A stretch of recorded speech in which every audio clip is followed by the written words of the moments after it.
I'm Will Dove. And I'm Hannah Byrne, and these are the top stories for today, Monday, June 16th.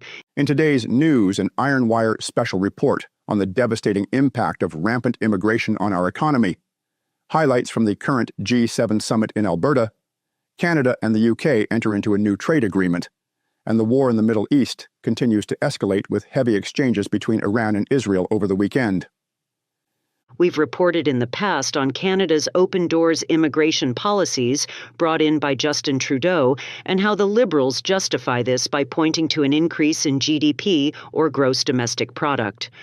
We've also reported on studies which show that while immigration does often increase GDP, the important and telling figure is GDP per capita. That is, how much does each person produce? GDP per capita is also an excellent indicator of the wealth of individuals in a country. The lower the GDP per capita, the poorer the people are. And now very recent rankings by the Visual Capitalist on GDP per capita growth under our Liberal government show just how devastating rampant immigration has been to Canada's economy, and how it may very well have been the deciding factor in April's election. This chart showing GDP per capita growth of the top 37 countries in the world since 2014, the year before Trudeau's election, shows Canada in dead last position, behind even Mexico, and even references immigration as the cause. A similar chart from the same organization, Visual Capitalist, ranks Canada as the 22nd richest country in the world in 2025, once again by GDP per capita. This may not seem too bad until we consider that Visual Capitalist ranked Canada in 12th position as recently as 2023.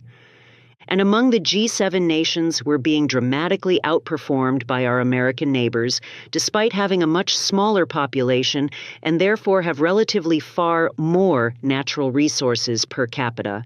And Visual Capitalists' projections for the next 5 years don't show hope for improvement. We compiled our own chart from Statistics Canada data of immigration since 2015.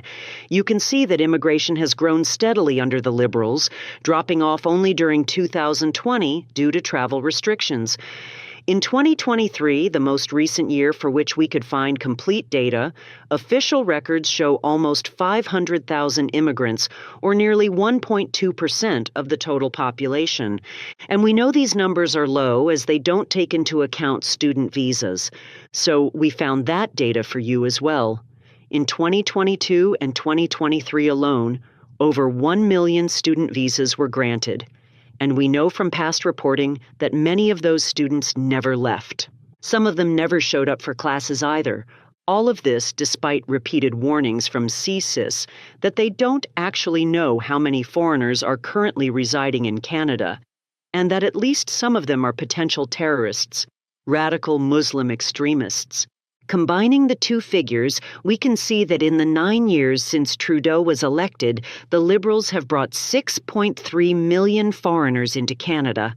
That's almost 16% of the total population of Canada in just 9 years. In Will's recent interview with the economist Martin Armstrong, Martin revealed that leftist governments use immigration to bolster their election votes. The Liberals bring in large numbers of immigrants and give them money when they get here, such as the $20,000 given to every Ukrainian refugee family who has come to Canada since 2022. And so, of course, these immigrants vote for the government that gave them those gifts from our tax dollars. And it seems the strategy works. While foreign students can't vote, immigrants who become naturalized citizens can. In the April election, the Liberals received 43.7% of the popular vote compared to the Conservatives' 41.3%, which equates to just under 500,000 more votes for the Liberals than the Conservatives. Since 2015, of the millions of immigrants the Liberals have brought to Canada, almost 2.25 million of them have become citizens, more than 5 times the difference in the popular vote in the last election.